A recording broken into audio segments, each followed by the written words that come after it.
पार्वती जी और शंकर जी इन दोनों का प्रसंग आया। नारद जी महाराज एक दिन पार्वती जी के पास आए, आकर के बोले तुम्हारा दाम्पत्य जीवन बढ़िया चल रहा है? बोले बहुत सुखद है। बोले भगवान शिव तुम्हें सब बताते हैं? बोले कुछ नहीं छुपाते मुझसे। तो बोले बताओ उनके गले में मुंडों की माला किसकी है? पार्वती जी बोली ये तो कभी नहीं बताया मुझे। तो वैसे ही प्रेम करते हैं तुम्हें, जब तुमसे ज्यादा मुंडों की माला संग रहती है, तुमको यही नहीं पता किसके मुंड हैं वो।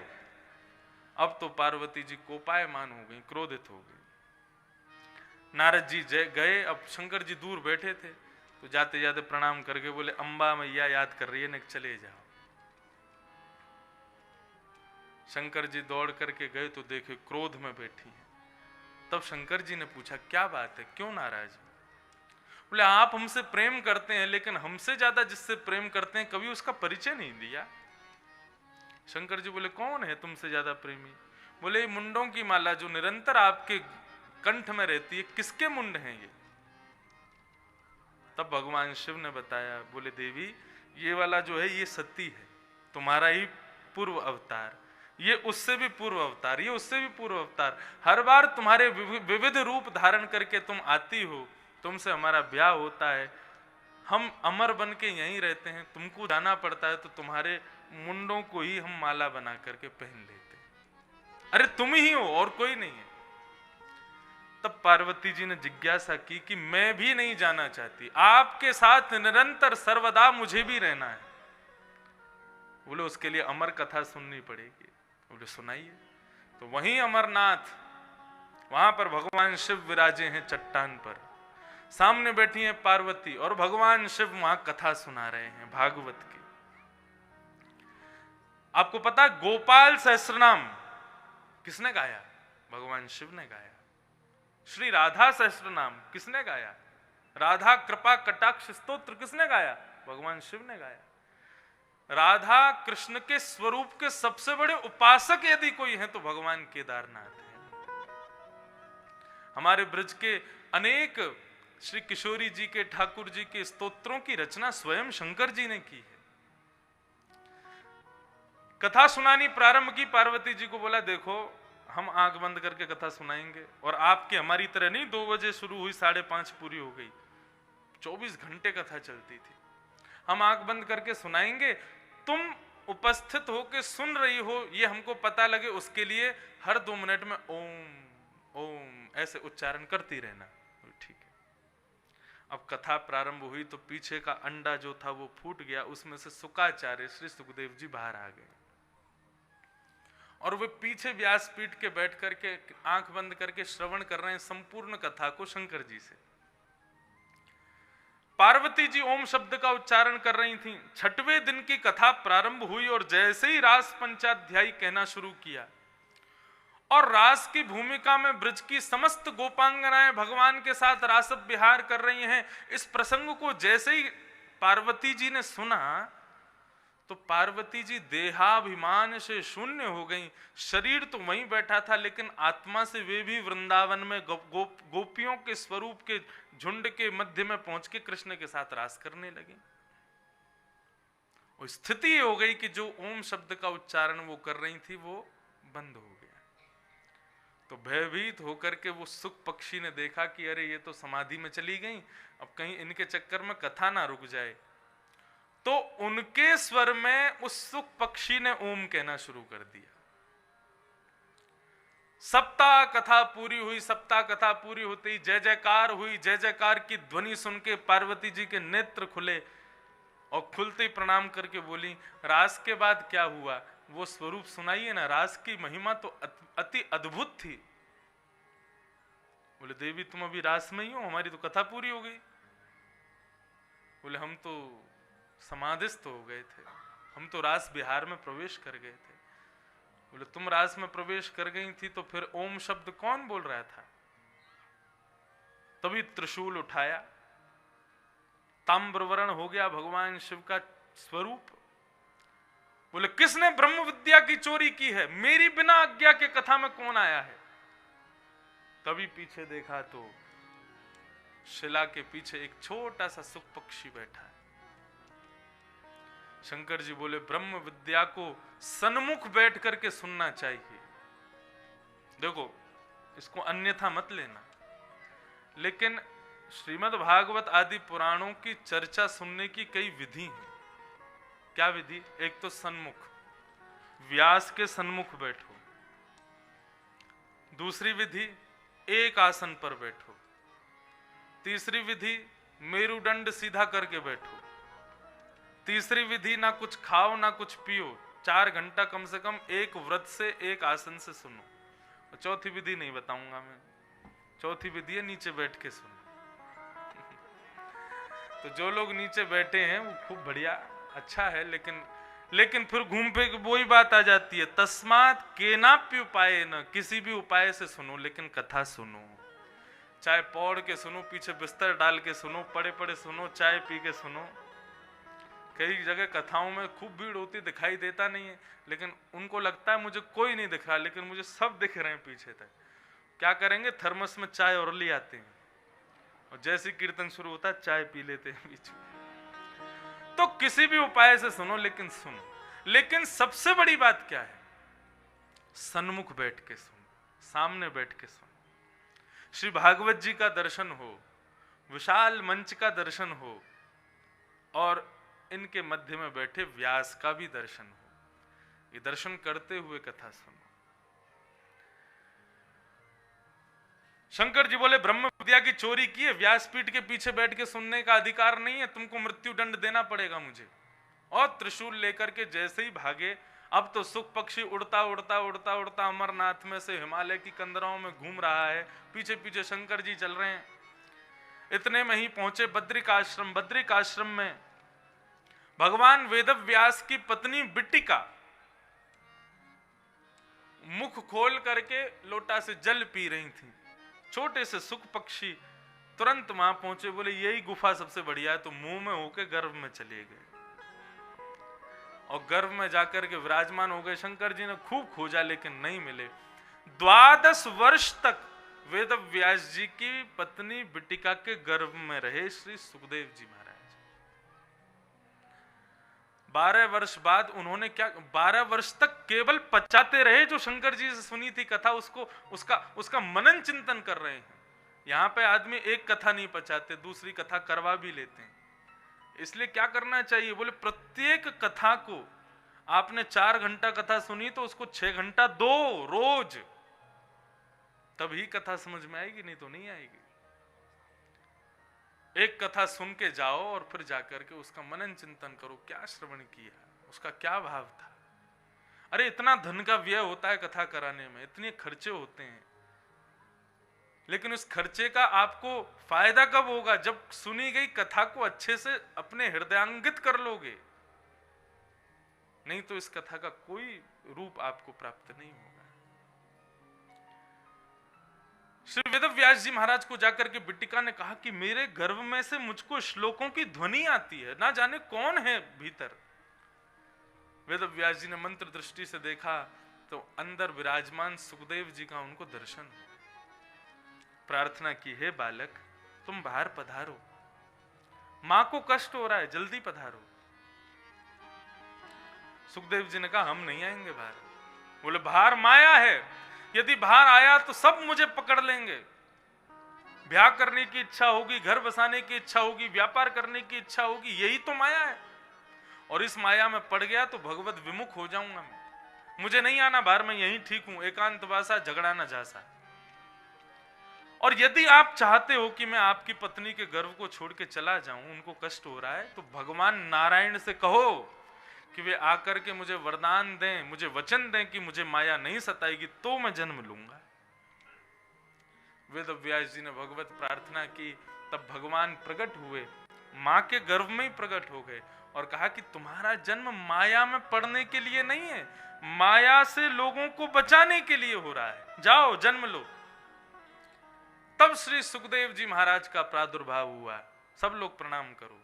यम प्रव्रजन्तमनुपेतमपेत कृत्यम द्वैपायनो विरह कातर आजुहाव पुत्रेति तन्मयतया तरवो विनेदो तम सर्वभूत हृदयं मुनिमान तोष।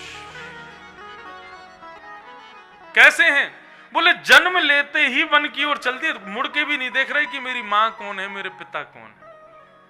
अपेत कृत्य, जिनका नामकरण संस्कार भी नहीं हुआ है, ऐसे से सुखदेव जी जन्म लेते ही वन की ओर जाने लगे। पिता श्री वेदव्यास जी हे पुत्र कह करके पीछे दौड़ रहे हैं, लेकिन पीछे मुड़ करके नहीं देखा। ऐसे श्री सुखदेव जी को हम प्रणाम करते हैं। तो वेदव्यास जी अब सोच रहे हैं मैंने भागवत लिखी, इसको घर घर में जन जन तक पहुंचाने के लिए अपने पुत्र का सहारा लूं मैं, लेकिन कैसे करूं? वो तो निर्गुण निराकार ब्रह्म की समाधि में बैठा है हिमालय पर, कैसे बुलाया जाए? तब वेदव्यास जी ने वो तरीका अपनाया जो आजकल माता पिता भी अपनाते हैं अपने बालकों को प्रभावित करने के लिए। जैसे अभी सर्दी का समय है, आपके यहां पता नहीं बनते कि नहीं, हमारे यहां पर चूरमा के लड्डू बनते हैं। चूरमा के लड्डू बनेंगे, देसी घी के लड्डू बनेंगे। कौन बनाएगी? माँ बनाएंगी, ताई जी बनाएंगी, सब लोग घर में बैठ के बनाती हैं। और सब कुछ बनाने के बाद सबसे पहले वो लड्डू चखाया किसको जाता है? बच्चे को चखाया, इधर आ, इसको चाक के देख कैसा बना है। और जब बालक चाखता है और उसको बढ़िया लगता है तो वो क्या करता है? 2-4 लड्डू लेके भाग जाता है, बोले अब तो मैं पूरे खाऊंगा, मुझे बहुत बढ़िया लगे, रोज खाता है फिर। ठीक उसी प्रकार वेदव्यास जी ने सोचा कि यदि भागवत की कथा अपने पुत्र को पढ़ानी है तो पहले उसको चखानी पड़ेगी, क्योंकि वो निर्गुण निराकार। अब देखो, निर्गुण निराकार ब्रह्म और सगुण साकार भगवान, इन दोनों में अंतर क्या है समझो। निर्गुण यानी कि जिसमें कोई गुण नहीं है, निराकार यानी कि जिसका कोई आकार नहीं। जैसे कि मेरे और आपके बीच में ये जो वायु घूम रही है, हवा घूम रही है, इसका कोई स्वरूप नहीं है, इसका कोई आकार नहीं है, यही निर्गुण निराकार ब्रह्म है। हम जिससे जी रहे हैं, हम जिस पर जी रहे हैं, जिसकी वजह से जी रहे हैं, उसको कहते हैं निर्गुण निराकार ब्रह्म। वो सब जगह है, everywhere and all the time, हर समय और हर जगह, उसको कहते हैं निर्गुण निराकार। वो भी मेरे बगल में भी बैठे हैं, यहां पर भी बैठे हैं, आगे भी बैठे हैं, पीछे भी बैठे हैं, जित देखूं उतित श्याममयी है, इसको कहते हैं निर्गुण निराकार ब्रह्म। एक प्रकार से और समझो, पानी, जब वो पानी है तो वो निर्गुण निराकार है, उसी को फ्रीजर में रख दो तो वो बर्फ बन गया, वो क्या होगा? बोले सगुण साकार। ठीक उसी प्रकार निर्गुण निराकार ब्रह्म यत्र तत्र सर्वत्र है, लेकिन श्रीमद् भागवत के द्वारा जब भक्ति रूपी फ्रीजर हमारे पास आ जाता है तो हम उस निर्गुण निराकार ब्रह्म को ही सगुण साकार कर देते हैं और उसको प्रकट कर देते हैं। जैसे हमारे वृंदावन में आओ, स्वामी श्री हरिदास जी महाराज ने अपने भजन के बल से, अपने कीर्तन के बल से त्रिभंग लली श्री बांके बिहारी जी को प्रकट किया। श्री गोपाल भट्ट गोस्वामी जी ने श्री राधा रमन लाल को प्रकट किया। हित हरिवंश महाप्रभु ने श्री राधा वल्लभ लाल जी को प्रकट किया। पुंडलीक ने श्री विट्ठल भगवान को प्रकट किया। इसी प्रकार हम आप सब वैष्णव जन भी जब भक्ति के ओतप्रोत हो जाते हैं तो इस निर्गुण निराकार ब्रह्म से ही सगुण साकार को प्रकट कर देते हैं। अपनी दृष्टि, अपने मनोभाव के अनुसार भगवान को प्रकट करते हैं। तो ये निर्गुण मतलब जिसका कोई रूप नहीं होता। हिमालय पर निर्गुण निराकार का भजन कर रहे थे श्री सुखदेव जी महाराज, तभी श्री वेदव्यास जी ने अपने छोटे छोटे बटुक ब्रह्मचारियों को, जो उनके यहाँ पढ़ते थे, उनको भागवत जी के वेणु गीत का, भगवान के स्वरूप का एक सुंदर श्लोक याद कराया। बरहा पीडम नटवर वपुः कर्णयो कर्णकारम विभ्रदवासः कनक कपिसं वैजयन्तीं च माला रन्ध्रान् वेणुवधर सुधया पूरयन् गोपवृन्दैः वृन्दारण्यं स्वपदरमणं प्राविशत् गीतकीर्ति। मैंने एक दिन इस श्लोक का भाव बताया था। ठाकुर जी ने मोर मुकुट धारण किया है, 2 कान है लेकिन कुंडल एक ही पहना है, गले में वैजंती माला पहनी है। ठाकुर जी अपने निरावृत चरणों से ब्रजमंडल में प्रवेश कर रहे हैं। इस श्लोक का गान जब बालक करने लगे तो निर्गुण निराकार ब्रह्म का ध्यान धर रहे सुखदेव जी के कानों से जैसे ही ये श्लोक गया तो हृदय में भगवान का बाल स्वरूप प्रकट हो गया और उस स्वरूप को देख करके विचलित हो गए, व्यथित हो गए श्री शुकाचार्य जी और उस गूंजने वाले श्लोक को खोजने लगे, कहां से आ रही है ये ध्वनि। जैसे ही उन बालकों का पता लगा, दौड़ करके सुखदेव जी गए और कहा कि भैया ये श्लोक कहां से सुना रहे हो, कहां से लाए हो, इस श्लोक में दिखने वाला वो नन्हा सा बालक कौन है। बोले नंद नंदन यशोदा नंदन योगेश्वर कृष्ण है। बोले मुझे कहां मिलेंगे, इनके बारे में और जानकारी कहां मिलेगी। बोले हमारे गुरु जी के पास 18,000 श्लोक हैं ऐसे। बोले मुझे भी ले चलो अपने गुरु के पास। जैसे ही सुखदेव जी को लेकर के आए, ब्रह्म नदी के तट पर उस आश्रम को देखा, सुखदेव जी नृत्य करने लगे। बोले ये तो मेरे पिता हैं, अरे मैंने इनके स्वरूप को नहीं जाना, मुझे इनसे मांगना नहीं पड़ेगा, मैं पुत्र हूं, मुझे तो इनकी संपत्ति का अधिकार है, अब मुझे भागवत प्राप्त होगी। तब श्री शुकाचार्य जी वेदव्यास जी के पास आए और उन्होंने संपूर्ण भागवत का ज्ञान प्राप्त किया।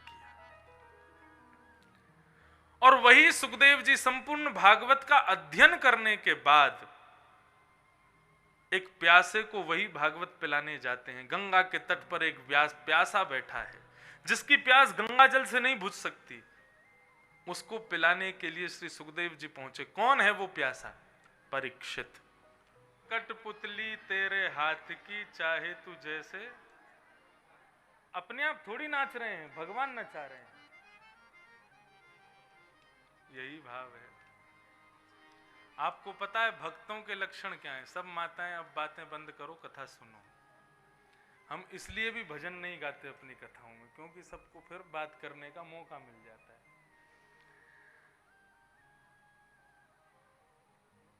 भगवान का परिचय तो हजारों जगह है, लेकिन वास्तविक भक्त का परिचय क्या है? और उस भक्त का परिचय भगवान से अच्छा कोई दे नहीं सकता। भगवान से ही पूछा गया कि आपके भक्त का लक्षण क्या है, उसके परिचय क्या है, हमें बताओ। तो भगवान कह रहे हैं कि वागद्गदा द्रवते यश्च चित्तम रुदत्यभिक्ष्णं हसति क्वचिच्च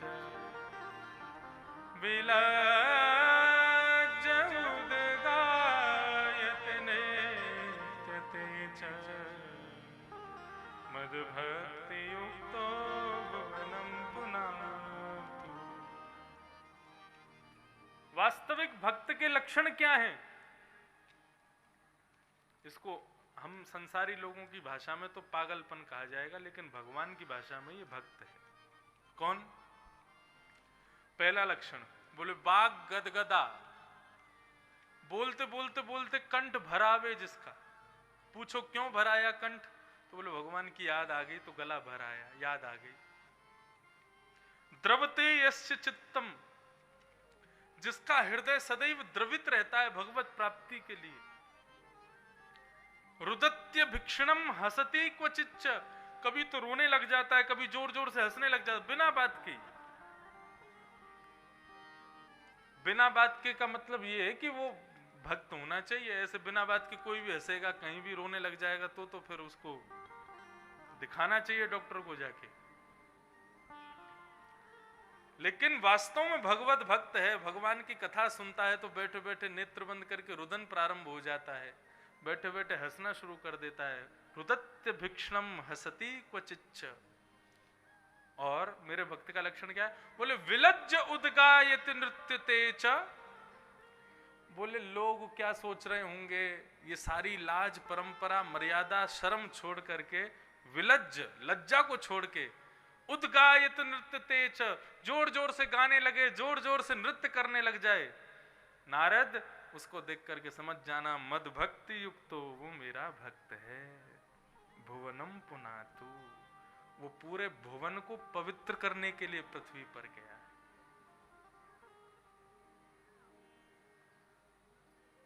मीराबाई भी ऐसी थी।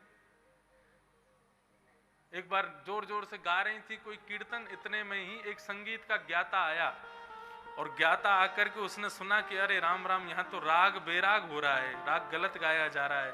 इतने में ही उन्होंने एक कागज कलम से एक बोर्ड पर लिखा राग में गाइए, और राग में गाइए उस बोर्ड को ले लेकर के कीर्तन में उछलने लगे, राग में गाइए, राग में गाइए। मीराबाई की दृष्टि पड़ी, बोले ये कौन आ गया तानसेन। इतने में ही उन्होंने कलम उठाया और राग में गाइए, राग की आगे उन्होंने अनु लिख दिया, तो क्या बन गया, बोले अनुराग में गाइए, अनुराग में गाइए। अनुराग मतलब भाव से गाइए। ऐसी श्री मीराबाई। तो यदि कोई प्रेम भाव से बढ़िया नृत्य कर रहा है, कैसे भी कर रहा है, उसको यही समझो ये मद भक्ति युक्त हो। भगवान कह रहे हैं मेरा भक्त है। कुंती ने भगवान की स्तुति गाई और स्तुति के माध्यम से भगवान से एक प्रार्थना करती हैं। कुंती ने अपना झोला फैलाया, अपनी साड़ी का पल्लू आगे किया, बोले कुछ वरदान दे दो, आप भगवान हो। भगवान बोले बुआ उल्टी गंगा बहा रही हो, भतीजे को भगवान कह रही हो। बोले मैं सब जानती हूं तुम भगवान हो। बोले कैसे पता। बोले अभी अभी उत्तरा के गर्भ में प्रवेश करके आपने बालक की रक्षा की, मैंने देखा। महाभारत युद्ध में आप किस प्रकार युद्ध कर रहे थे, मेरे 5 बालकों को बचा रहे थे, मैंने देखा।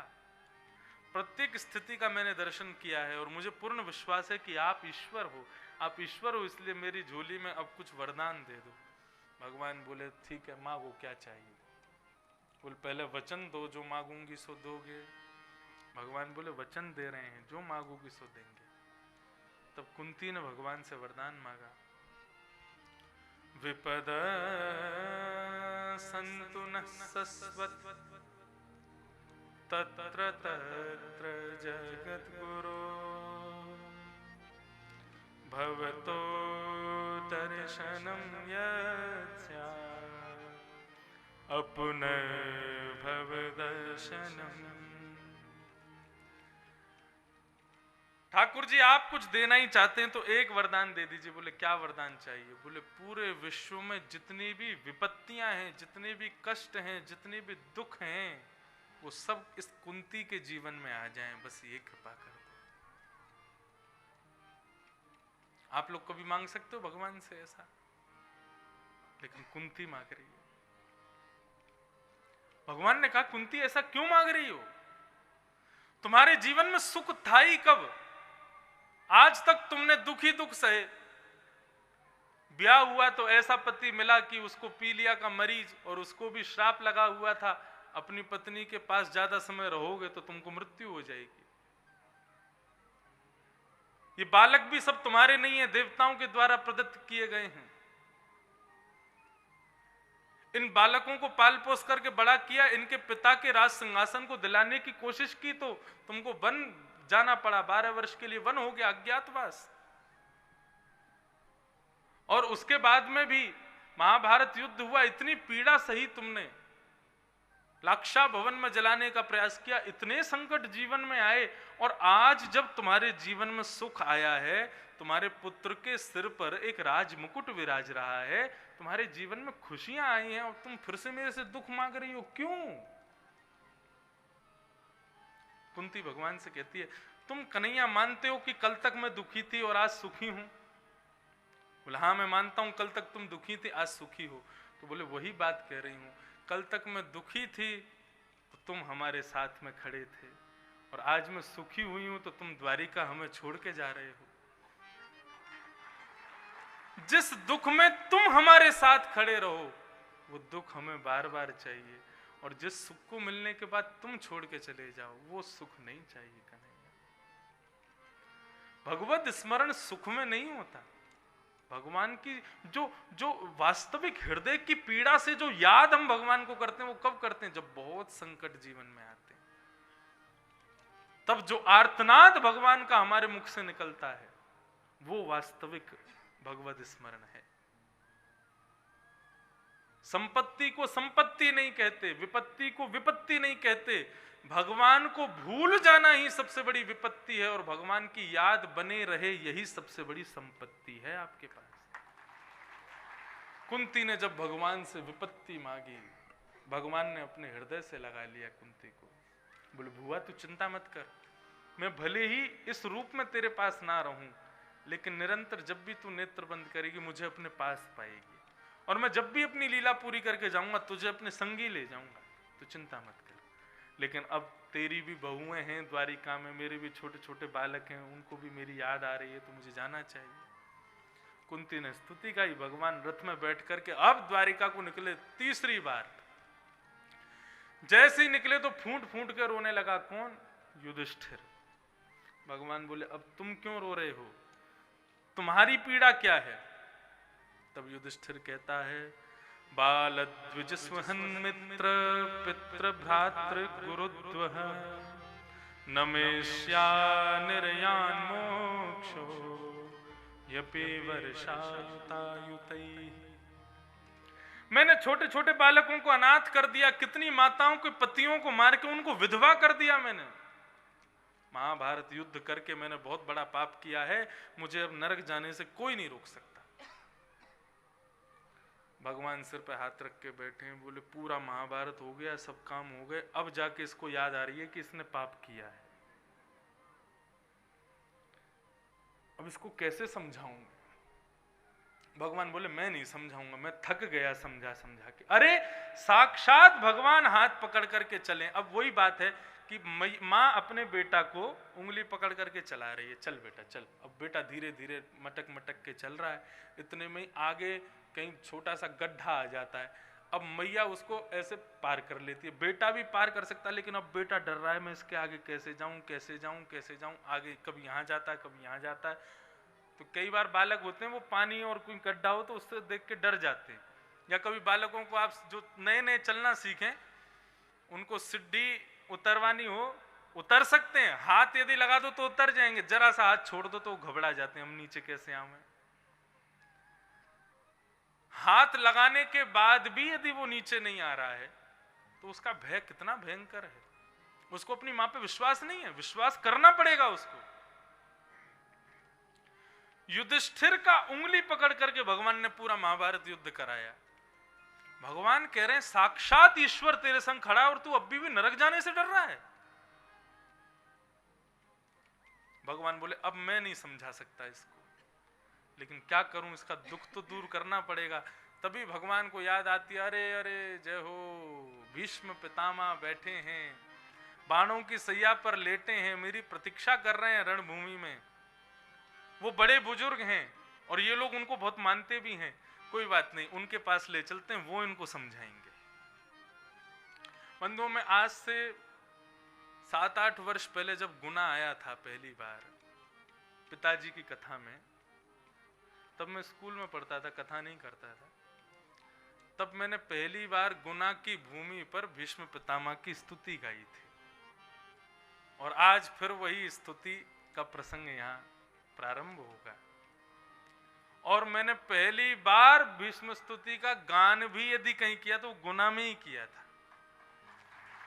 और ये भीष्म स्तुति मुझे अति प्रिय है, आपको भी बहुत बढ़िया लगेगी, इतनी बढ़िया स्तुति है भीष्म पितामह की।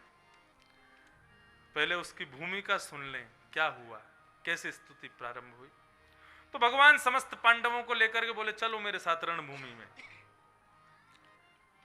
रोम रोम में बाण लगा है भीष्म पितामह के। अभी तक भीष्म पितामह को कुरुवंश के पक्षधर मान करके जिन जिन लोगों ने गलत समझा, उनकी दृष्टि बदल जाएगी आज। भीष्म पितामह गलत नहीं थे। कैसे थे भीष्म पितामह? रोम रोम में बाण लगा है, मरे नहीं है अभी तक, उनको इच्छा मृत्यु का वरदान था भीष्म पितामह को। क्यों? भीष्म पितामह के पिता का नाम शंतनु। शंतनु एक बार गंगा के किनारे विचरण कर रहे थे, तभी उन्होंने एक सुंदर कन्या को देखा, उसका नाम था मत्स्यगंधा, और उसी को फिर सुगंधा नाम भी दिया गया। उसको देख करके श्री शंतनु महाराज मोहित हो गए, बोले इससे हमको ब्याह करना चाहिए। उसको जाके बोले, पहले राजाओं की बहुपत्नियां हुआ करती थी, उसको जाके बोले तुम हमसे ब्याह कर लो, तुम इतनी सुंदरी हो।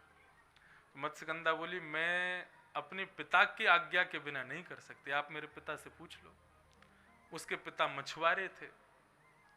वो पूर्ण कथा और भी बड़ी है कि मत्स्यगंधा ये देव कन्या है, ये एक मछुआरे की बेटी नहीं, मछली के गर्भ से जन्म हुआ था इनका। इनमें से मछली की गंध आती थी, इसलिए इनका नाम मत्स्यगंधा था। लेकिन श्री पराशर ऋषि के आशीर्वाद के बाद में इनके अंदर से सुगंधी आने लगी तो नाम सुगंधा पड़ गया। एक मछुआरे ने इनको मछली के गर्भ से निकाला, इसलिए वो मछुआरे को ही अपना पिता मानती थी। संतनु ने राजा ने जाकर के मछुआरे से कहा कि आप अपनी बेटी का ब्याह हमसे करा दो। बोले आप तो राजा संतनु हैं। बोले हाँ। बोले मैं नहीं कराऊंगा। क्यों? आपकी बड़ी पत्नी गंगा के पुत्र हैं। कौन? भीष्म। मेरी बेटी से ब्याह कर लोगे तो राजा किसको बनाओगे, मेरी बेटी के बच्चों को कि बड़ी पत्नी के पुत्र को? संतनु ने कहा भाई देखो, विधि का विधान, बड़ी पत्नी के पुत्र ही राजा बनेगा, और भीष्म से अच्छा राज शासन संभालने वाला और कोई नहीं है। तो बोले मेरी पत्नी के पुत्रों को मैं दासी बनता हुआ देखूं, दास बनता हुआ देखूं, ये मुझे स्वीकार नहीं, मैं ब्याह नहीं कराऊंगा। संतनु राजा दुखी होकर के लौट के अपने सिंहासन पर आकर के राजमहल में आके बैठे थे, तभी भीष्म पहुंच गए। पिताजी आप दुखी क्यों हैं? तब उन्होंने कहा कि इस प्रकार सुगंधा के पिता ने ब्याह करने से मना कर दिया है। उनकी शर्त है कि उसके पुत्र जो होंगे वही राजा बनने चाहिए। ये कैसे संभव है? बड़े पुत्र तो तुम हो, तुम्हारा राज सिंहासन है। भीष्म पितामह ने तुरंत गंगा जल हाथ में ले लिया। बोले मैं प्रतिज्ञा लेता हूं, अपनी पिता की प्रसन्नता के लिए और अपनी छोटी मां की प्रसन्नता के लिए इस राज सिंहासन पर कभी नहीं बैठूंगा। जीवन पर्यंत ब्रह्मचर्य का पालन करूंगा और छोटी मां की जितनी संतान होंगी उन सबकी सेवा ही करूंगा, यही मेरा धर्म है। भीष्म पितामह की प्रतिज्ञा को सुन करके उनके पिता ने प्रसन्न होकर उनको वरदान दे दिया। क्या? बोले बेटा तुझे इच्छा मृत्यु का वरदान है। जब तक तेरी इच्छा नहीं होगी, कितने भी प्रचंड बाण मार दिए जाएं, कितनी भी तलवारों से तेरे शरीर का छेदन कर दिया जाए, तेरी मृत्यु नहीं होगी जब तक तेरी इच्छा नहीं होगी। उसी इच्छा का आज इतनी मेरी अरज है,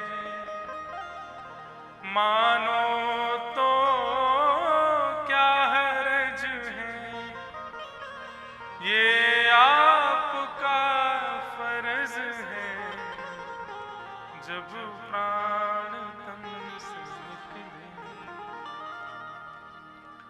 उस समय जल्दी आना, नानाथ भूल जाना, श्री राधे को साथ लाना, मेरे जब प्राण तन से निकले। बंधु, जीवन की सबसे बड़ी सार्थकता क्या है? कि हम पूरे जीवन रहे, पाप किए, पुण्य किए, अच्छा किया, बुरा किया, भला किया, क्या किया कुछ नहीं पता हमें। लेकिन हमारी भगवान से प्रार्थना केवल एक है कि जिस दिन हमारे प्राण निकलें, जिस दिन हम इस संसार को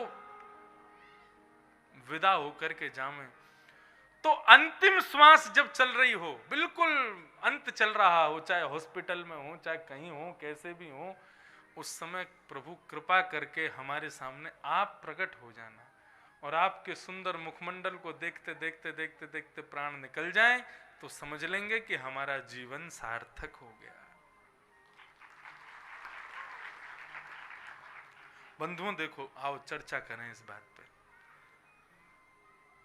भगवान अंतिम क्षण में दर्शन दें, उसके लिए हमें क्या करना पड़ेगा?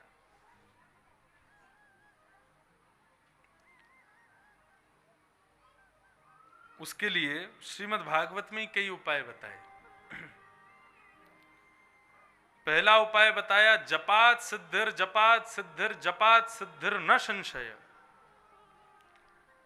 ये माला झोली है, इसमें अंदर माला है। उस माला में इतना नाम जप करो, इतना नाम जप करो, इतना नाम जप करो, इतना भगवत स्मरण करो कि भगवत स्मरण प्रत्येक क्षण आपकी श्वास में होने लग जाए। और उस स्मरण को करते करते करते करते करते जब अंतिम श्वास में भी भगवत स्मरण होगा। मैंने एक महात्मा का दर्शन किया, हमारे ब्रज में रहते थे, ठाकुरदास बाबा, बहुत विलक्षण मूर्ति थे, बहुत छोटा था तब मैंने देखा था उनको। उनकी आयु जब बिल्कुल परम पद की स्थिति उनकी हो गई, तब हम उनका दर्शन करने गए तो क्या देखा, उनकी ये जो अंगूठा और ये उंगली थी ये ऐसे चलती रहते थे। वो चाहे उठें बैठें सोएं हंसें खाए पिए कुछ भी करें, उनका हाथ ऐसे ही चलता रहता था। क्यों? बोले उन्होंने इतना भगवत स्मरण किया था कि उनकी ऐसी स्थिति हो गई, अब उनको माला की आवश्यकता नहीं है, बिना माला के नाम जब चलता ही रहता है उनका। ऐसे निरंतर भगवत स्मरण जो करते रहते हैं, अंतिम श्वास जब लेते हैं और उसमें भी भगवत स्मरण होता है, तो अंतिम श्वास निकलने से पहले भगवान उनके सामने प्रकट होकर उनको दर्शन देते हैं और अपने साथ लेकर के वैकुंठ जाते हैं। अब बराह पुराण में एक प्रश्न पूछा गया कि महाराज, किसी व्यक्ति ने अपने जीवन भर खूब नाम जप किया हो, लेकिन अपने अंतिम क्षण में, अपने अंतिम श्वास में वो भगवत स्मरण किसी कारणवश ना कर पावे, तो क्या ऐसे व्यक्ति के जीवन भर के किए गए नाम जप का उसको कोई फल नहीं मिलेगा? जिसने खूब भगवान के नाम गाए, खूब कथाएं करवाई, खूब कथाएं सुनी, खूब तीर्थ यात्राएं करी, ऐसे खूब पुण्य अर्जित करता चला गया कोई व्यक्ति, और अंतिम क्षण में किसी कारणवश यदि भगवान का नाम वो नहीं गा पाया, तो क्या उसको मुक्ति नहीं मिलेगी? क्या उसको भगवत दर्शन नहीं होगा? तो भगवान इसका उत्तर बराह पुराण में देते हैं। बोले जिस व्यक्ति ने जीवन भर मेरी अनेकों कथाएं सुनी, मेरे अनेकों तीर्थों का दर्शन किया, मेरा खूब नाम जप किया, लेकिन ऐसा व्यक्ति अंतिम समय में यदि मेरा नाम नहीं गा पाता तो वो डरे नहीं। क्यों?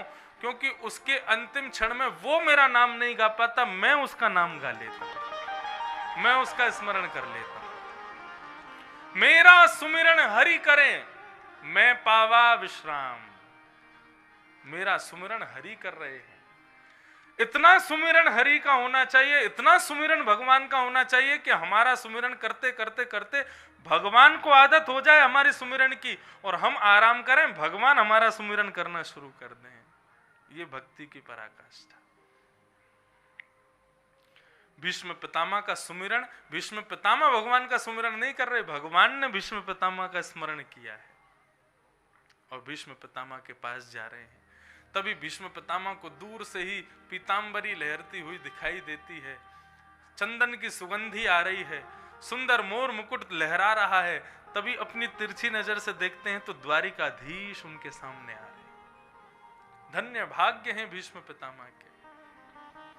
भगवान सामने आकर के खड़े हो गए, भगवान को देख रहे हैं, मुस्कुरा रहे हैं, हाथ जोड़ करके लेटे हुए हैं भीष्म पितामह, और भगवान की स्तुति गाना चाहते ही थे कि पांडवों ने कहा ये स्तुति गा करके प्राण निकाल देंगे, और हम जो भयभीत हो रहे हैं, हमारे हृदय में जो संशय उत्पन्न हो रहे हैं, उनको कौन दूर करेगा? तुरंत पांडवों ने भीष्म पितामह के चरण पकड़ लिए और रोते हुए पांडवों को देख करके भीष्म पितामह कहते हैं, युधिष्ठिर रो रहे हो तुम? भीम, नकुल, सहदेव, अर्जुन, तुम लोग रो क्यों रहे हो? युधिष्ठिर ने बताया, पहले मैंने बहुत बालकों को अनाथ कर दिया, माताओं को विधवा कर दिया, अपनों को मार दिया, मुझे नहीं करना था, मुझे नरक जाने से कोई नहीं रोकेगा। भीष्म पितामह बोले, अहो कष्टम अहो वन्यम, अरे इससे बड़ी कष्ट की बात क्या होगी? बोले क्यों?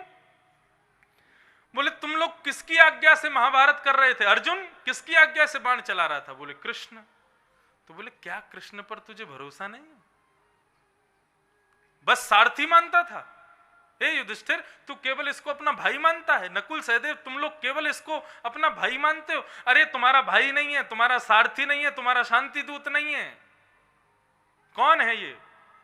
भीष्म पितामह बाणों की सैया पर लेटे लेटे बोलते हैं, ए सवई भगवान साक्षात दत्यो नारायण कुमार।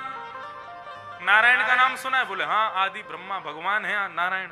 बोले ये नारायण ही तो कृष्ण है। अरे हम तो इनके हाथों मर करके प्रसन्न हो रहे हैं कि हमको मुक्ति मिलेगी, क्योंकि इन्होंने मारा, और इनकी आज्ञा में तुमने पूरा महाभारत युद्ध किया, अब भी संशय कर रहे हो कि तुमको नरक जाना पड़ेगा? विश्वास नहीं करते हो इनके ऊपर। तब श्री युधिष्ठिर जी ने 5 धर्म बताए। याद रखिएगा इन 5 धर्मों को। दान धर्मान, राज धर्मान, मोक्ष धर्मान विभागस, स्त्री धर्मान, भगवत धर्मान, समासभ्यास योगितः। पहला धर्म दान धर्म। दान धर्म के विषय में श्री युधिष्ठिर जी कहते हैं, श्रेष्ठ दान किसका? बोले दान श्रेष्ठ वही है जो आपने किसी को दिया और किसी के पास जाकर के वो कभी खत्म नहीं हुआ, उस दान को श्रेष्ठ मानो। इस दान की श्रृंखला में धन नहीं आएगा। धन आपने आज किसी को दिया, कल खर्च हो जाएगा। इस दान की श्रृंखला में अन्न नहीं आएगा। सुबह भोजन कराया, शाम को फिर भूख लगाएगी उसको। इस दान की श्रृंखला में वस्त्र भी नहीं आएंगे। तो फिर दान धर्म सबसे श्रेष्ठ दान क्या है? जो सामने वाले के पास जाके कभी खत्म ना हो, कभी क्षीण ना हो। और ऐसा दान केवल और केवल ज्ञान का दान होता है। जो सामने के वाले को दे दिया आपने, उससे कभी खत्म नहीं होगा। हम जो गुनावासियों को भागवत जी देके जा रही हैं, क्या कभी खत्म होंगी ये? यहाँ पर कथाएं होती हैं, इतने बड़े बड़े व्यास यहाँ आते हैं, वो अपनी वाणी से जो देके जाते हैं, क्या कभी कोई भूलता है उनको? वही दान श्रेष्ठ है। गोपियां गोपी गीत में कहती हैं, भुवे गृह्णन्ति ते भूरिदा जना तब कथामृतम तप्त जीवनम भुवे गृह्णन्ति ते भूरिदा जना। हे कन्हैया, आज तुम्हारे प्रेम में हम इतनी उन्मुक्त हैं, ये किसकी बदौलत? बोले तुम्हारी कथा। तब कथामृतम, तुम्हारी इस कथा ने ही हमारे हृदय में तुम्हारे प्रति प्रेम को जगाया है। भगवान बोले ये कथा कहां से सुनी तुमने? बोले इस संसार के सबसे बड़े दानी, मैं एक कथा वक्ता हूं इसलिए कह रहा हूं, ये नहीं सोचना। गोपियां कहती हैं, बोले संसार के सबसे बड़े दानी कौन? बोले जो शब्दों के पत्तल में तुमको लपेट करके श्रोताओं को प्रदान कर देते हैं, ऐसे भागवत के वक्ता इस सृष्टि के सबसे बड़े दानी हैं। बोले बस साधारण शब्दों में तुम्हारी पूरी लीला को दे देते हैं। भुवि गृह्णन्ति ते भूरिदा जनाः, इनसे श्रेष्ठ कोई दानी नहीं है। बोले क्यों? बोले जो वस्तु ये देके जाते हैं उसका कभी क्षय होता ही नहीं, वो कभी खर्च होती ही नहीं है। तो दान सबसे श्रेष्ठ किसका? ज्ञान का दान। दान धर्म बताया, राज धर्म बताया। बोले युधिष्ठिर रो मत, भ्रातापि भ्रातरम हन्यात येन घोर तरस्ततः, भाई भाई को मार देता है सिंहासन के लिए, राजा बनने के लिए। यही तो राजधर्म है, तुम चिंता मत करो। दान धर्मान, राज धर्मान, मोक्ष धर्म। मोक्ष धर्म किसे कहते हैं? बारी मृथे घृत होत वरु, सिकताते वरु तेल, बिन हरि भजन न भवतरहि, यह सिद्धांत अपेल। पानी को मथने से क्या पानी में से कभी मक्खन हो जाएगा? लेकिन मनीषी जन कहते हैं पानी को मथने से भले ही पानी में से मक्खन हो जाए, सिकताते बरु तेल, मिट्टी को घिसने से भले ही मिट्टी में से तेल हो जाए, ये दोनों असंभव भी संभव हो सकते हैं। लेकिन बिनु हरि भजन न भवतरहि, बिना हरि के भजन किए तुमको मोक्ष मिल जाएगा, ये कभी नहीं हो सकता। हरि का भजन, हरि स्मरण तो करना ही पड़ेगा। मोक्ष धर्म बता करके स्त्री धर्म बताया। स्त्रियों का धर्म क्या है? बोले स्त्रियों का केवल एक ही धर्म है, क्या? कल्याण। जिसको देखे, जिससे मिले, उसका कल्याण करे। पुत्र का जन्म केवल एक परिवार के कल्याण के लिए होता है, लेकिन पुत्री का जन्म 2 परिवार के कल्याण के लिए। माता पिता के परिवार का कल्याण और दूसरे के घर में जाके उसके परिवार का भी कल्याण। एक ही धर्म एक ही व्रत नेमा, काया वचन मन पति पद प्रेमा, ये स्त्रियों का धर्म बताया। भागवत धर्म बताया, अंतिम धर्म। बोले भागवत धर्म क्या? बोले कायेन वाचा मनसेन्द्रियैर्वा बुद्ध्यात्मनाभा नुषित स्वभावात् करोमि यत् यत् सकलम परस्मै नारायणायेति समर्पये तत्। अपनी वाणी से, मुख से, बुद्धि से, विचार से जो कुछ भी तुम करते हो श्रेष्ठ कार्य, उसका फल भगवान को अर्पित कर देना, यही भागवत धर्म है। देखो भागवत धर्म वैसे तो अंतिम दिन बताना चाहिए, लेकिन अभी बता देते हैं, क्योंकि वो कथा में भी अंतिम दिन ही आता है भागवत धर्म। भागवत धर्म है क्या? हम जो कोई भी सत्कर्म करते हैं उस सत्कर्म का फल अपने पास रख लेते हैं। टेकरी हनुमान जी को ढोक भी देंगे तो उसमें भी हम अपना सत्कर्म ही खोजते हैं कि हमको इसका कोई ना कोई पुण्य मिले। पुण्य को कमाने के लिए सत्कर्म किया जाता है। लेकिन बंधुओं एक बात याद रखना, यदि पैसा कमाते जाओगे और कहीं बैंक में उसको इकट्ठा नहीं करोगे तो चोरी होने का डर होता है। ठीक उसी प्रकार जितने भी पुण्य आपने कमाए हैं, गिरिराज परिक्रमा की, तीर्थ यात्रा की, देवों के दर्शन किए, संत भोजन कराए, ब्राह्मण भोजन कराए, कथाएं करवाई, ये करवाए वो करवाए, सारे पुण्यों का फल कहां रखो? भगवान रूपी बैंक को जमा करवाते जाओ। उसका फायदा क्या होगा? बोले कभी भी वहां से चोरी होने का डर नहीं है। और उसका फल क्या होगा? बोले फल ये होगा कि जब भी आपको उपयोगिता लगेगी, जब भी उसका अवसर आएगा उस पुण्य को कमाने का, तो भगवान स्वयं आपका पुण्य आपको दे जाएंगे। एक सत्य घटना सुनाते हैं। काशी में एक ब्राह्मण रहते थे, बनारस में। वो कुछ नहीं करते थे, केवल भागवत जी के श्लोकों का पाठ करते थे।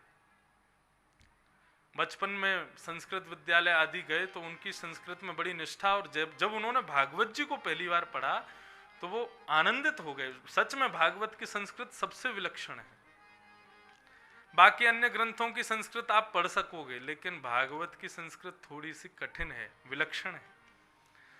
तो श्रीमद् भागवत को जैसे ही उन्होंने पढ़ा तो इतने आनंदित हो गए, बोले कि अब तो यही जीवन है। पूरे दिन उसी को पढ़ते रहते थे।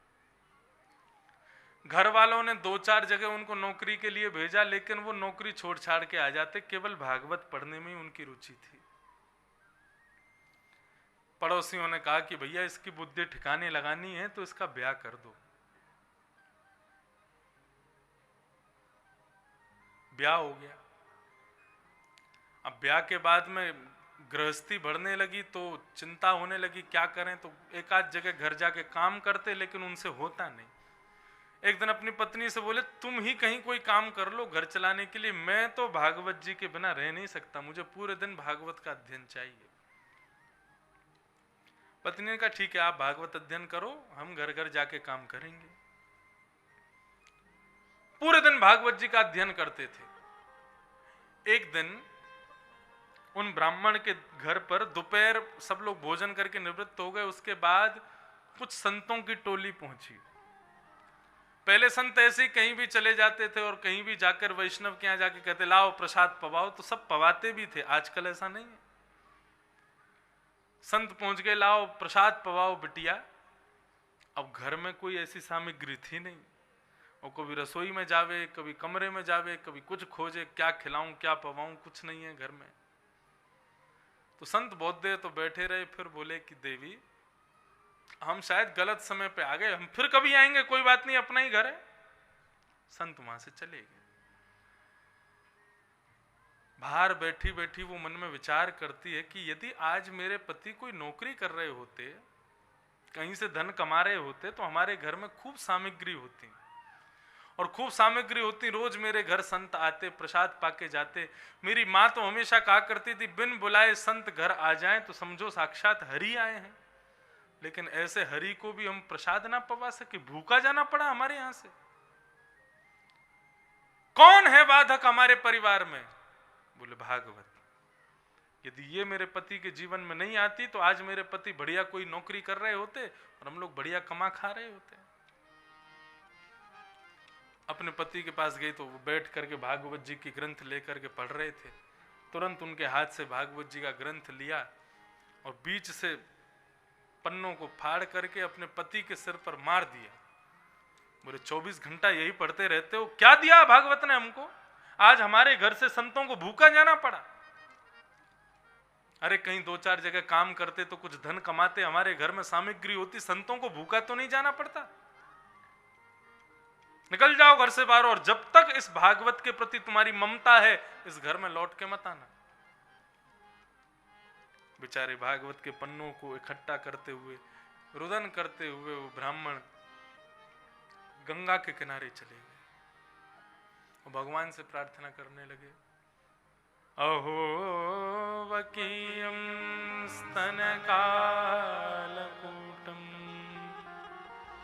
जिघांसयापाय यदप्य साध्वी लेभे गतिन्धा त्रुचितां ततोन्यम् कंबादयालुं शरणं ब्रजे। हे प्रभु, आप तो दयालु हो। स्तनों में विष लगा करके आई थी पूतना, आपने उसको भी सदगति प्रदान की। मेरी पत्नी अभागा है, उसको पता नहीं है आपका स्वरूप। अरे ये भागवत कोई साधारण पोथी नहीं है। श्रीमद् भागवत का प्रत्येक श्लोक काला है, यानी कि वही कृष्ण है, और भागवत का प्रत्येक पन्ना सफेद है, यानी कि किशोरी जी राधा रानी है। हमारे पूज्य नाना जी कहा करते थे, लाला यदि कोई भागवत के श्लोकों का अशुद्ध वाचन करता है तो जिस प्रकार मानव के रोए खींचने पर उसको जो पीड़ा होती है, इतनी पीड़ा भगवान को होती है। ये भगवान का ही स्वरूप है।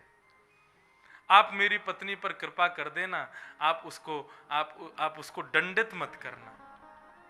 ब्राह्मण देवता रुदन करने लगे, प्रबल प्रेम के पाले पढ़कर हरि को नियम बदलते देखा, अपना मान तले टल जाए पर भक्त का मान न टलते देखा। बिल्कुल सत्य घटना।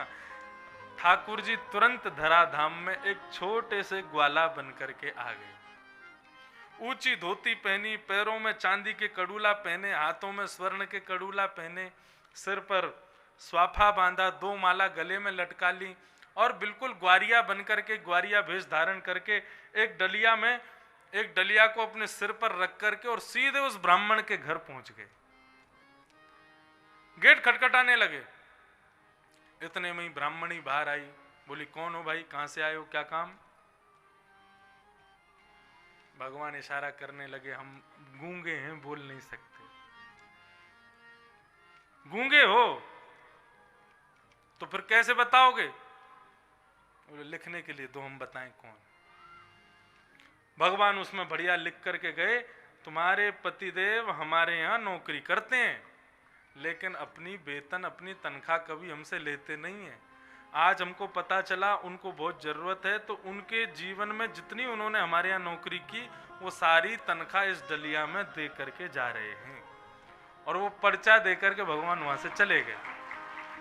जैसे ही उस ब्राह्मणी ने वो डलिया के ऊपर से कपड़ा हटाया तो ना जाने कैसे कैसे अनमोल हीरे जवाहरात, सोना चांदी से लबालब भरी हुई।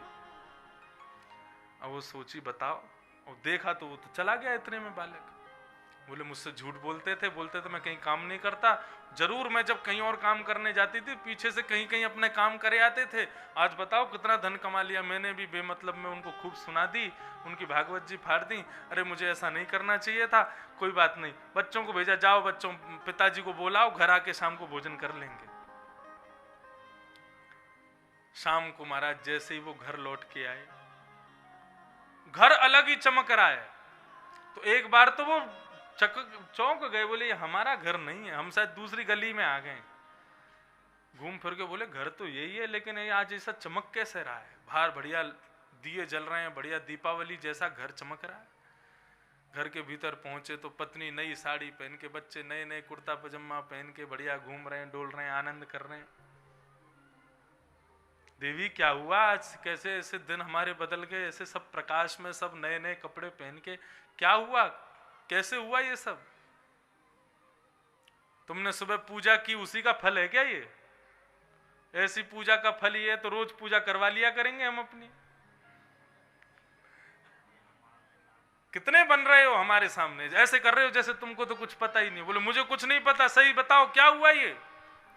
हाथ पकड़ के ले गई कक्ष में, अलमारी खोल कर दिखाया तो सोने चांदी हीरे जवाहरात भरे पड़े हैं। बोले देवी कहां से लाई इतना? बोले तुम्हारा गूंगा मालिक आया था। बोले गूंगा मालिक? बोले हाँ गूंगा मालिक आया था और पर्चे में लिख करके दे गया, उसके यहाँ नौकरी करते हो, सारा धन दे करके गया है वो। लाओ पर्चा दिखाओ। पर्चा जैसे ही देखा उसमें लिखा था तुम्हारे पति हमारे यहाँ काम करते हैं, कभी अपना वेतन नहीं लेते, आज उनका वेतन देने आए हैं। ये पूरा जैसे ही उन्होंने पढ़ा, ब्राह्मण के हाथ कांपने लगे, एक एक करके अक्षर इकट्ठे होते गए और भगवान की सांवरी सूरत उस पन्ने पर प्रकट हो गई। उसको देख करके आनंदित हो गए ब्राह्मण और अपनी पत्नी को कहा, देवी जगत मजूरी देत है, क्यों राखे भगवान। मैंने आज तक श्रीमद् भागवत का पाठ उनकी प्रसन्नता के लिए किया, कभी कुछ नहीं मांगा। जब हम किसी के यहाँ काम करते हैं तो हमको वेतन मिलता है, जब हम भगवदीय कार्य उनके लिए करेंगे, पुण्य सब उनको प्रदान करेंगे, तो क्या वो हमको नहीं देंगे? आज मेरे जीवन भर की भागवत पाठ का पुण्य ठाकुर जी तुमको दे करके गए।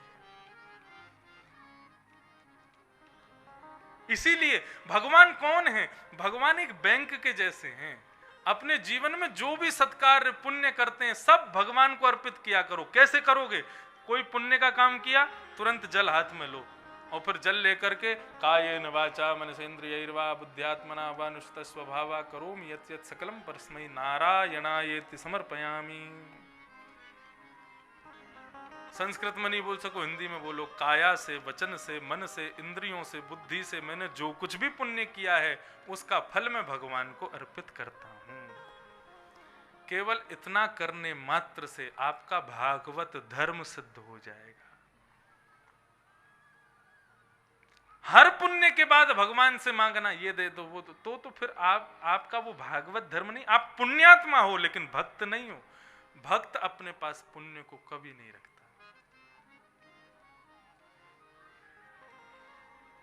मैं बड़े प्रेम से गाता हूं, ठाकुर जी के हाथ में अपने सब कुछ दे दो, सारे पुण्य दे दो, फिर उनसे कहो जैसे तुम चाहोगे वहां इसको लगवाओ, जहां ले चलोगे वहीं मैं चलूंगा। इस प्रकार भगवत कृपा को ही सब कुछ मान के, सर्वस्व मान के रहना चाहिए। वही सर्वश्रेष्ठ है। तो यही है भागवत धर्म का। कह करके 5 धर्मों को समझा करके भीष्म पितामह ने स्तुति गाना प्रारंभ किया। भीष्म पितामह की स्तुति के 2-3 श्लोकों को सुन करके हम आज की कथा को विराम देंगे। श्री भीष्मवाच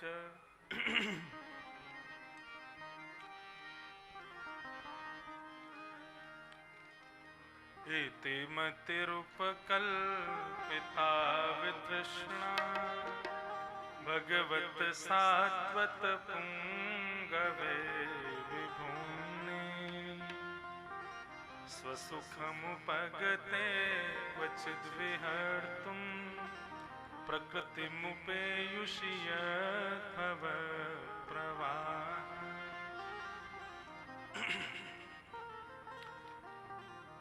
बहुत ध्यान से सुनिए, 10 मिनट और सुनिए।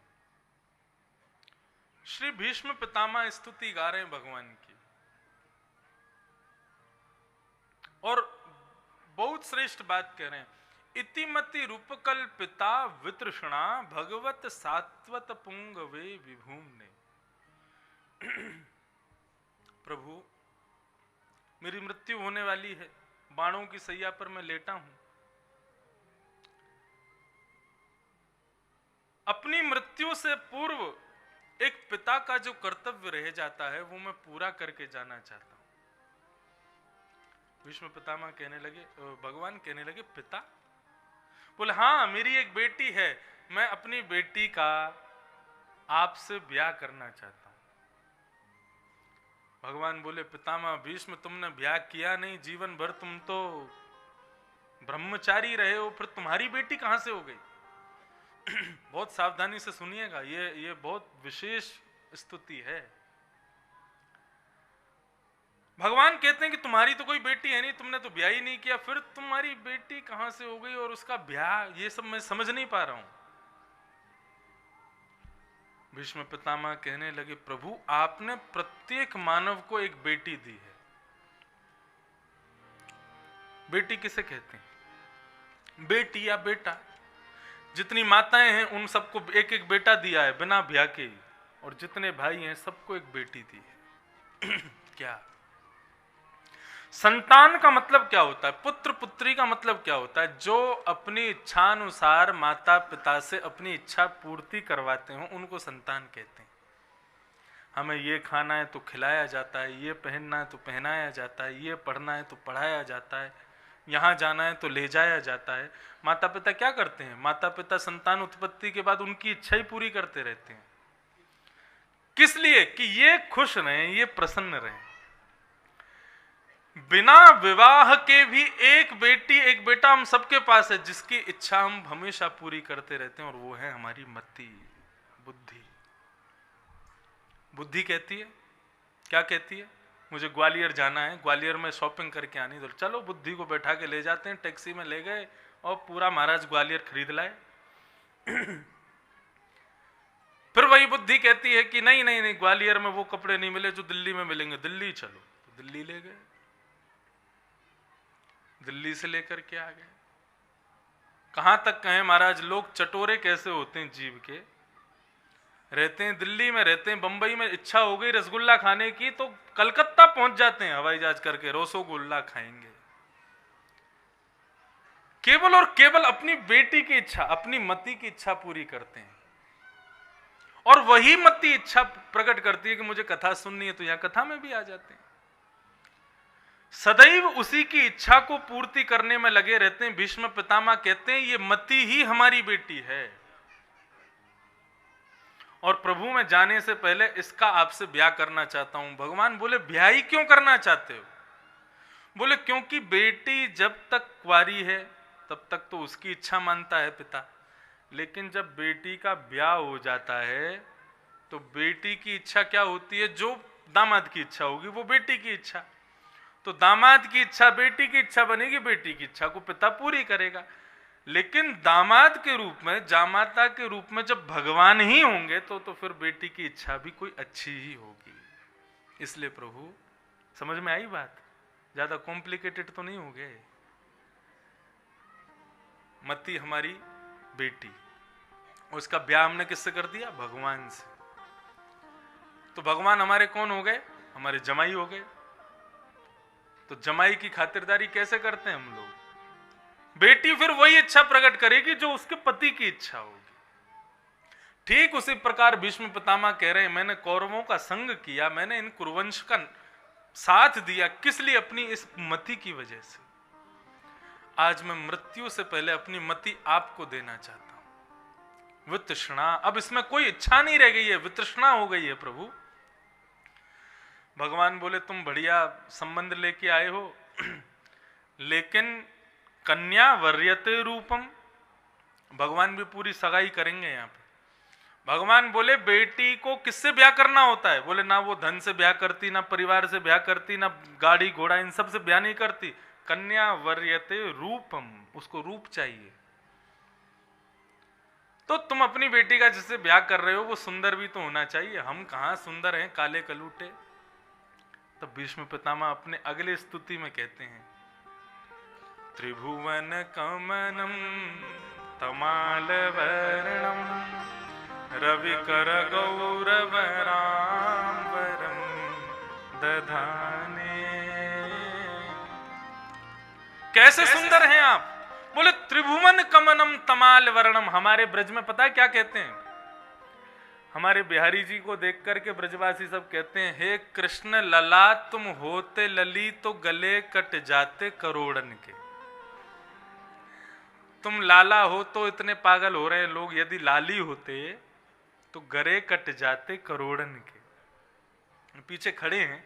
अच्छा, एक और रूप है कि ब्रह्मा की कृति विशेष कृति है कन्या, स्त्री। वो कैसा भी हो लेकिन पुरुष से 1% सुंदर होती ही है, चाहे कैसी भी हो।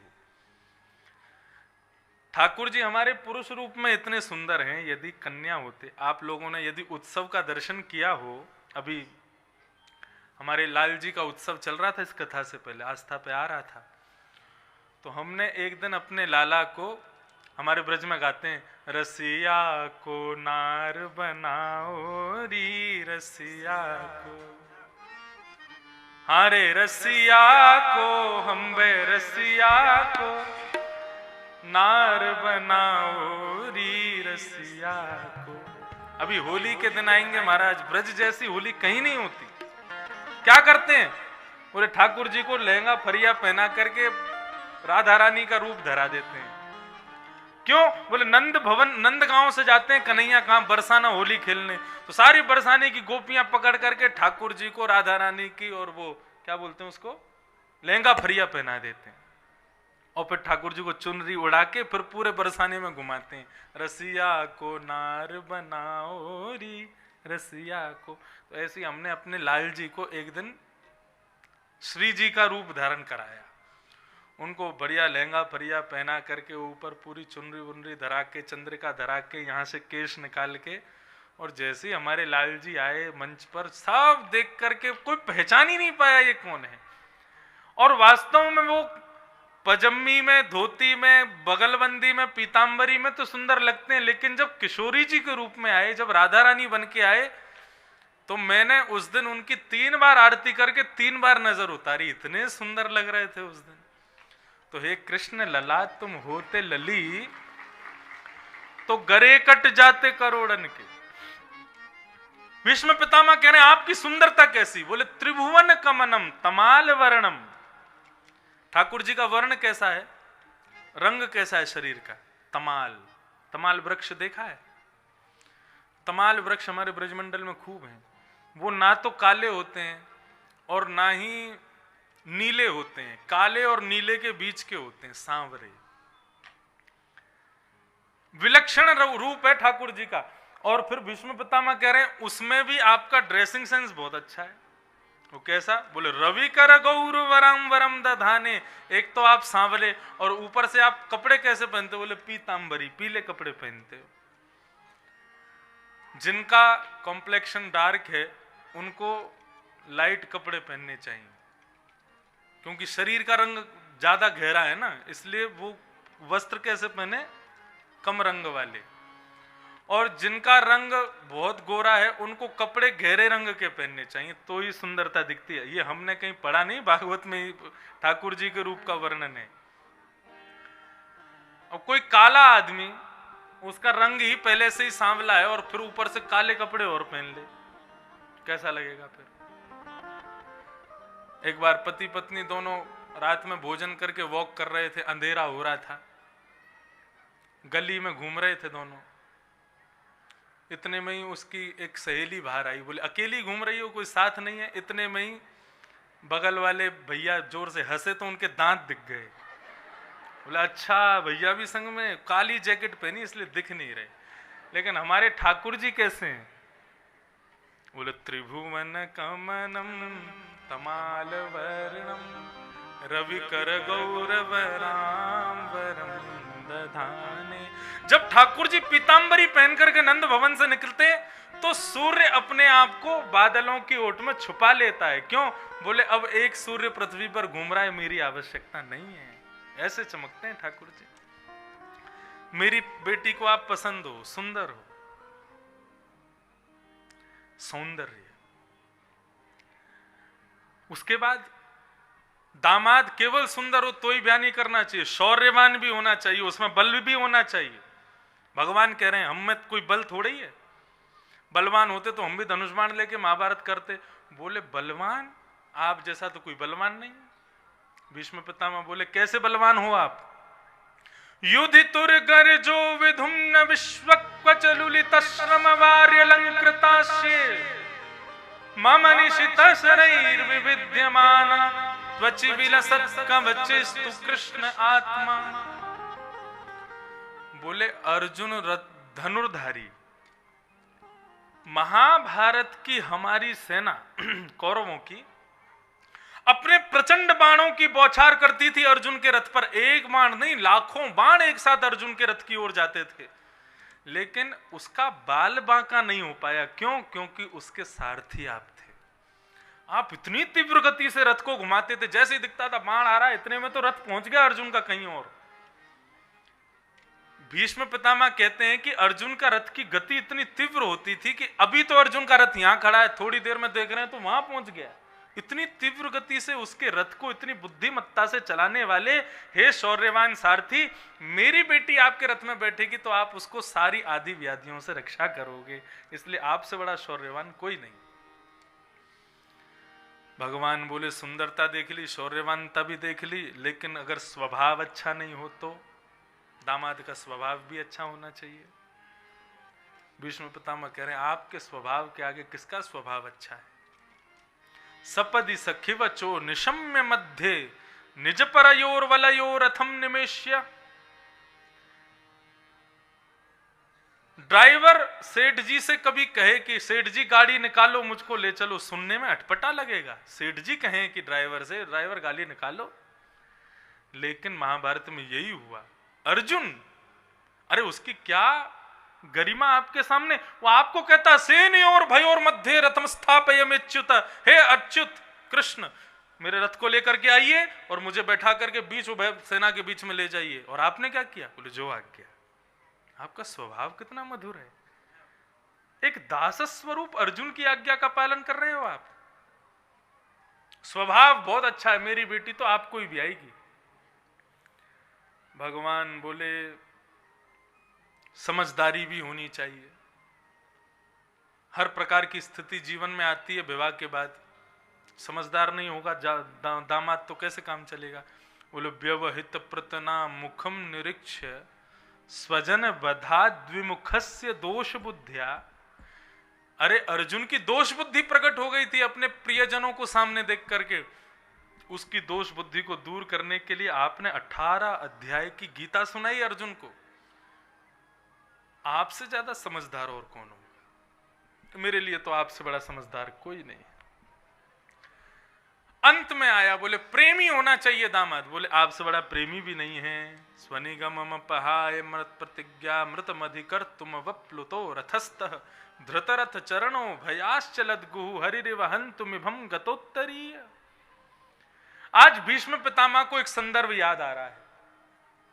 महाभारत युद्ध चल रहा था, दुर्योधन भीष्म पितामह की ओर तिरछी नजर करके देखता है और कहता है अन्न खाते हमारा है, भला चाहते पांडवों का है। भीष्म पितामह बोला क्या बोलते हो दुर्योधन? ऐसी नमक हरामी करनी होती तो पहले ही चले गए होते हम कौरवों के पास, पांडवों के पास। अच्छा एक बात बताओ, ये वास्तव में भीष्म पितामह इतने बड़े भक्त हैं भगवान के, तो फिर ये कौरवों के पास क्यों गए? भीष्म पितामह से ये प्रश्न भगवान ने पूछा। आप मेरे इतने बड़े प्रेमी हैं तो फिर आप पांडवों के पक्ष में क्यों नहीं थे? यदि आप पांडव पक्ष से युद्ध करते तो भगवान ने वचन दिया था। बोले भगवान कहते हैं यदि आप पांडव पक्ष में होते तो मैं अर्जुन का नहीं आपका सारथी बनता मैं। भीष्म पितामह कहते हैं इसीलिए नहीं आया था मैं पांडवों के पास। क्यों? बोले आपने अभी अभी कहा कि आप मेरे सारथी बनते, और यदि आप मेरे सारथी नहीं भी बनते तो मैं अर्जुन के रथ के अगल बगल में कहीं खड़ा होता, पांडवों में होता। तो बोले हाँ। तो बोले आपके पांडवों के पक्ष में होता तो या तो आपके पीछे खड़ा होता, या आपके दाएं में खड़ा होता, या आपके बाएं में खड़ा होता। आपके सुंदर मुखाकृति का दर्शन जो सन्मुख होकर के होता है वो मुझे कब होता? मैं तो इसीलिए कौरवों के पक्ष में गया ताकि आप मुझे दिखते रहो, आपके सुंदर। अब मेरी स्तुति सुनकर के क्या आपको पता नहीं चल रहा मैं युद्ध थोड़ी कर रहा था, मैं तो केवल आपको देख रहा था। अब क्या कर रहे हैं, अब क्या कर रहे हैं, अब क्या कर रहे हैं? और उसी बीच का एक संदर्भ भीष्म पितामह सुना रहे हैं। आप प्रेमी कैसे? महाभारत युद्ध में दुर्योधन जब कहता है तब भीष्म पितामह कहते हैं तुझे बहुत डर लग रहा है मरने से, एक काम कर, अर्धरात्रि आज जब 12 बजेंगे रात के, अपनी पत्नी भानुमति को भेज देना मेरे पास। मैं अपने संपूर्ण जीवन के ब्रह्मचर्य की तपस्या और अपने संध्या वंदन सब का फल उसको दे दूंगा, अखंड सौभाग्यवती का आशीर्वाद दे दूंगा। वो सौभाग्यवती हो जाएगी, मतलब तू कभी मरेगा नहीं, अजर अमर हो जाएगा, भेज देना अपनी पत्नी को। और ये बात दो लोगों के बीच में हो रही थी, लेकिन तीसरा जबरदस्ती कान लगा के सुन रहा था। कौन? एक ही है, द्वारिकाधीश। अच्छा, तो रात में भानुमति को आशीर्वाद मिलने वाला है। अरे बेटा द्वारिकाधीश, यदि भानुमति को द्रौपदी नहीं किया तो मेरा नाम भी कृष्ण नहीं। अर्धरात्रि का समय हुआ, द्रौपदी के पास पहुंच गए, उसको उठाया, बोले जल्दी उठ।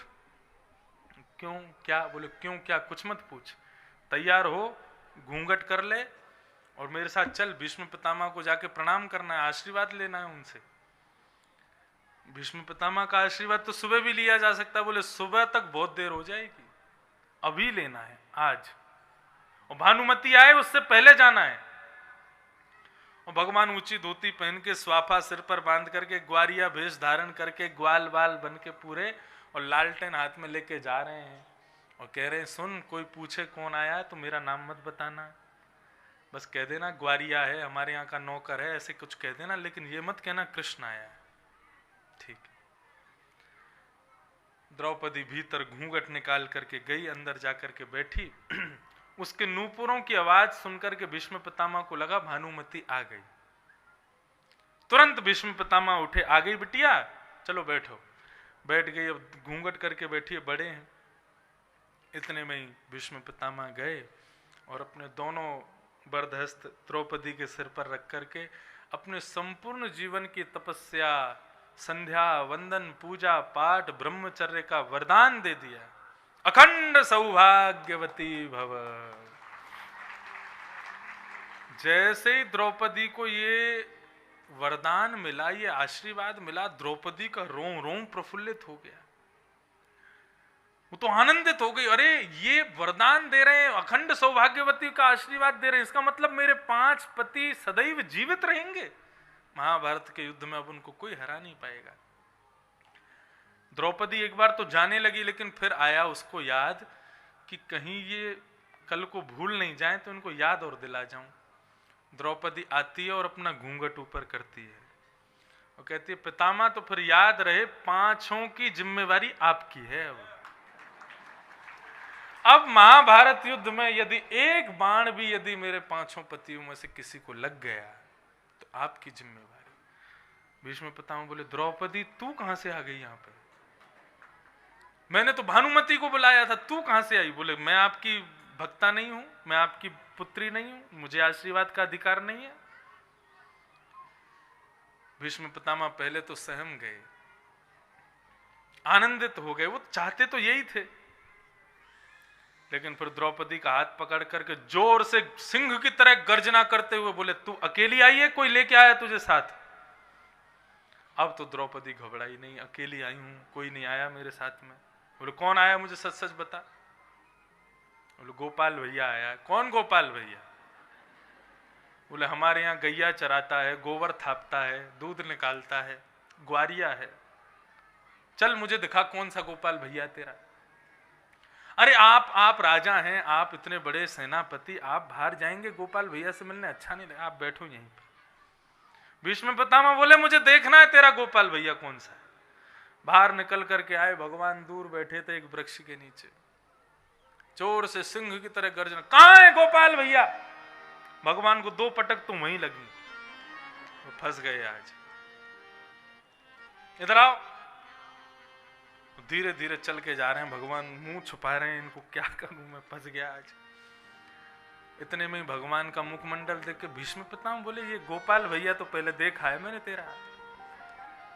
इतने में ही उनका स्वाफा सिर पर अजीब तरीके से बांधा था, किसी को पहचान में नहीं आवे, स्वाफा जैसे ही हटाया, ठाकुर जी की सुंदर अलकावली प्रकट हो गई। मोर पीछ जो छुपाया था वो तुरंत प्रकट हो गया। ठाकुर जी की सुंदर सुंदर अद्भुत छटा जब प्रकट हुई भीष्म पितामह के सामने, अपने हृदय से लगा लिया उनको, और फिर चेहरे का ढंग बदला, आंखों का रंग बदला। वारे गोपाल भैया, तुझे कैसे पता कि मैं रात्रि में वरदान देने वाला था? भगवान बोले हम बचपन से जय जय हैं, हमको सब पता है, लेकिन कोई मानता ही नहीं कि हम जय जय हैं। ठीक है, तो तेरी जय जयगिरी कल से हम देखेंगे। महाभारत का युद्ध का नेतृत्व कल से मैं करूंगा और देखता हूं कैसे बचाते हो तुम पांचों पांडवों को। अब तक तो बैठ करके देख रहा था मैं। महाभारत का युद्ध प्रारंभ हुआ महाराज, उस दिन से पूरी कमान अपने हाथ में ले ली भीष्म पितामह।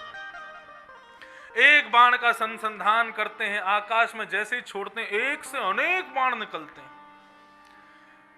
10 दिन में जितनी सेना कौरवों की पांडवों ने मार दी थी, चंद घंटों में भीष्म पितामह ने पांडवों की सेना खत्म कर दी और अपना ध्यान केंद्रित किया अर्जुन के रथ की ओर। जैसे ही धनुष बाण ऊपर लेकर के अर्जुन को केंद्र में लिया, भगवान की दृष्टि पड़ी, अरे भीष्म पितामह क्या कर रहे हैं, अपना वरदान भूल गए, रात्रि में आशीर्वाद दिया उसको द्रौपदी को और अब इसी को मारने को तैयार हो गए। क्या करूं, कैसे करूं, कुछ तो करना पड़ेगा। तुरंत ठाकुर जी ने देखा कि दूर रथ का चक्का पड़ा है। अच्छा, भगवान पहले प्रण ले चुके थे कि मैं शस्त्र नहीं उठाऊंगा। इसी शर्त पे तो कौरवों ने छोड़ दिया था भगवान को, नहीं तो कौरव अपने पक्ष में ले जा रहे थे उनको। भगवान ने कहा मैं शस्त्र नहीं उठाऊंगा। तब दुर्योधन बोला तो क्या तुम्हारी आरती करेंगे वहां पे, जाओ। तब पांडवों के पक्ष में भगवान गए। भगवान ने जैसे ही चक्र देखा, भीष्म पितामह को देख रहे हैं, चक्र को देख रहे हैं, फिर भीष्म पितामह को, फिर चक्र को, इतने में तो कूद पड़े, दौड़ करके रथ का चक्का उठा करके रथांग पाने बन करके भगवान कूदे हैं भीष्म पितामह की तरफ। भगवान को आते देख रौद्र रूप में, नृसिंह रूप में जैसे ही भगवान को देखा, भीष्म पितामह ने अपना बाण ढीला कर दिया, छोड़ दिया और जोर जोर से ताली बजा करके कहने लगे, आप कयो में चक्र बिन शस्त्र बिन भूमि हरहूं सब भार। आप तो बिना शस्त्र के महाभारत युद्ध लड़ने वाले थे, तू हमको क्षत्रिय ना गिने, बोले ही वचन विचार। क्यों उठाया हाथ में चक्का? अरे देखो योद्धाओं, देखो बहुत बड़ी बड़ी प्रतिज्ञा ले रहे थे, शस्त्र नहीं उठाऊंगा, आज ही रथ का चक्का हाथ में पकड़ करके क्या कर रहे हैं ये? डार चक्र हरि हस पड़ो, दियो उत्तर ब्रजराज। ब्रजराज उत्तर दे रहा है, क्या आज तजी प्रतिज्ञा मोरी, मैं तोरी प्रतिज्ञा काज। आज मैंने अपनी प्रतिज्ञा को क्यों तोड़ा? भीष्म पितामह याद करो, जब मैंने कहा था कि मैं शस्त्र नहीं उठाऊंगा, उस समय तुमने क्या प्रतिज्ञा ली थी? भीष्म पितामह ने प्रतिज्ञा ली थी, वासुदेव कर चक्र न धरहि, तो तुमको मुख न दिखाऊं। लाजत है मेरी गंगा जननी में शंतनु सुत न कहाऊं। यदि वासुदेव कृष्ण ने महाभारत युद्ध के मध्य में चक्र धारण नहीं किया, शस्त्र धारण नहीं किया, तो मैं शंतनु का बेटा नहीं, गंगा का बेटा नहीं, मरूंगा तो उल्टा गिरूंगा, किसी को अपना मुख नहीं दिखाऊंगा। मुझे अपनी प्रतिज्ञा की चिंता नहीं थी, मेरे भक्त ने प्रतिज्ञा की है कि मुझे शस्त्र के साथ देखना है, इसलिए मैंने शस्त्र उठाया है, ताकि तेरी प्रतिज्ञा पूरी हो जाए। आज भीष्म पितामह कह रहे हैं, यदि आपने शस्त्र नहीं उठाए होते तो आज मेरा ये शरीर उल्टा पड़ा होता, और उल्टा यदि गिरता तो मैं आपकी स्तुति कैसे गाता? ये सब आपको पता था, इसीलिए आपने शस्त्र उठाया, ताकि मैं सीधा गिरूं और आपकी स्तुति कर सकूं। इस प्रकार भीष्म पितामह ने भगवान की अति सुंदर स्तुति गाते हुए, जैसे उत्तरायण, यही मकर संक्रांति का दिन आया, उत्तरायण के सूर्य जैसे ही हुए, मकर राशि में जैसे ही सूर्य ने प्रवेश किया, उत्तरायण के सूर्य होते ही भीष्म पितामह के मुख से दिव्य ज्योति निकली, प्राण निकले और भगवान के श्री चरणों में जाकर के विलीन हो गए। बोलो भक्त वत्सल भगवान की। श्रीमद्